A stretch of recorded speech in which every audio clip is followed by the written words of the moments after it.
E essa estrutura de sermão pode ser aplicada perfeitamente em qualquer um dos três modelos. Nós precisamos levar em conta algumas considerações a respeito do texto para o sermão. A fonte do texto, a delimitação do texto, as traduções do texto, a interpretação do texto em solo. Isso significa que você sozinho precisa fazer uma interpretação do texto. E o exame do contexto e, finalmente, a interpretação em equipe. É o momento em que você pede ajuda a alguém para interpretar o texto de forma completa e correta, ok? Em primeiro lugar, nós vamos ver a fonte. Obviamente, a fonte do texto é a escritura. Nenhuma outra fonte pode ser levada em consideração. Nada, nada, nada fora da escritura deve ser alvo da nossa pregação, ok? Lembre-se que Paulo escreveu a Timóteo na segunda carta, capítulo 4, verso 2, a respeito de pregação, usando o verbo pregar no imperativo. Prega. E quando ele fala prega a palavra. Ele não fala para pregar sobre a palavra ou para pregar outro assunto que não seja a palavra. E ele diz: prega a palavra. Insista, a tempo e fora de tempo. Aconselha, repreende e encoraja com toda a paciência e sã doutrina. Observe que todos os verbos estão no imperativo, mas tudo isso relacionado à palavra. Então, a fonte do texto é a Escritura Sagrada. O segundo ponto é a delimitação desse texto, o que nós chamamos de perícope, que significa corte ao redor. É uma parte do texto que você destaca para estudo, não apenas para ler, mas para estudar. Não podemos considerar a possibilidade de fazer uma pregação apenas com a leitura do texto. Esse texto precisa ser estudado para que você possa entender a sua ideia central, e essa ideia central lhe oferece o tema, o assunto do sermão que você vai trazer. Tá? Essa perícope, que é a delimitação do texto, ela precisa ser íntegra. Tá? Essa parte precisa ser inteira, ok? Ela precisa trazer uma ideia integral no seu bojo. O próximo ponto se refere às traduções do texto. É aconselhável e é muito útil que você tenha acesso a pelo menos 3 traduções das Escrituras. E eu recomendo a Almeida Revista e Atualizada, a Almeida Revista e Corrigida e a Nova Versão Internacional. Essas 3 traduções vão te oferecer opções de uma linguagem bem acessível para você compreender melhor a forma como a escritura está traduzida, ok? Mas no momento da sua pregação você deve optar apenas por uma delas. O próximo ponto se refere à interpretação solo. É quando você, sozinho, você e o texto estão juntos. Tá? E você verifica o conhecimento prévio que você tem a respeito do texto, antes de pesquisar, principalmente porque ele traz 3 benefícios. A familiarização com a perícope, que é o trecho que você separou, à medida em que você o lê uma, duas, três, diversas vezes, você encontra detalhes que não encontrou antes. Tá? A lembrança das próprias limitações, ao ler você vai perceber que não entendeu certas coisas. Isso é muito importante. E, finalmente, a importância do estudo. Tá? Uma vez que você entende as suas limitações, você precisa ser levado a pesquisar, a estudar, a procurar. Não devemos nos aventurar a pregar alguma coisa a respeito da qual nós não temos um entendimento. O exame do contexto, o próximo ponto, se refere a 3 aspectos. Primeiro, a literatura. E nesse aspecto, nós precisamos entender qual o propósito, entender a respeito dos referentes e do contexto. O propósito automaticamente se refere à razão, ao motivo, né, ao objetivo do texto. E esse objetivo precisa ficar claro para quem vai pregar, para que nós não preguemos alguma coisa que o autor do texto não queria que fosse transmitido.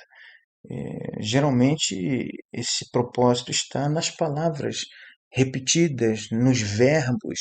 Por exemplo, o texto que nós lemos de Paulo a Timóteo, os verbos estão no imperativo. E esses verbos estão relacionados com a pregação da palavra. Então, aí você já encontra o propósito de Paulo ao escrever aquele trecho para Timóteo. Esse é o princípio, esse é o rumo que devemos tomar ao examinar literariamente a Escritura. Os referentes diz respeito às pessoas envolvidas no texto. Tá? Em algum momento você vai perceber aquele texto foi escrito por uma pessoa para outra pessoa ou para outras pessoas. E em alguns momentos o texto ele insere diálogos, ele apresenta diálogos. As pessoas envolvidas nesse diálogo são importantes também para uma boa compreensão do texto. Esses referentes estão dentro do contexto, ok? O segundo aspecto diz respeito à teologia. E dentro da teologia, os pontos importantes a ser considerados são a cristocentricidade, a relação e harmonia escriturística, os imperativos e a doutrina. Vamos por parte. Cristocentricidade.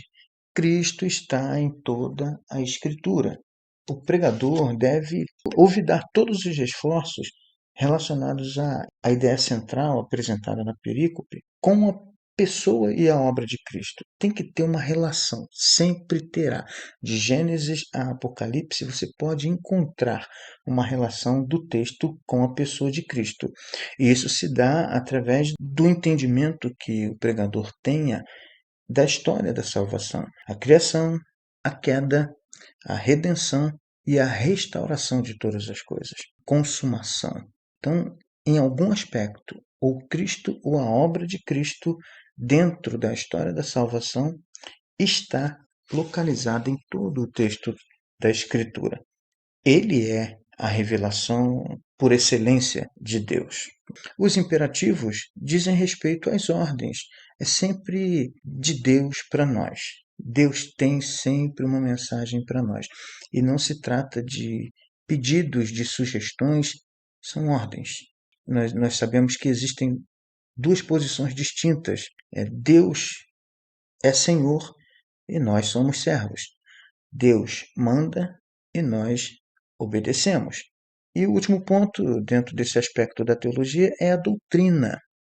Tá? Tudo na Bíblia tem relação com a doutrina.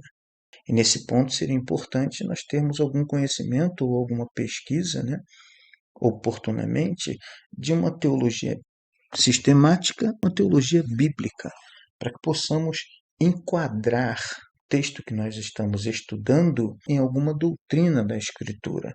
Nós precisamos entender que esse enquadramento vai gerar em nós crescimento, capacitação a respeito da Bíblia Sagrada, da Palavra de Deus. O terceiro aspecto é a história.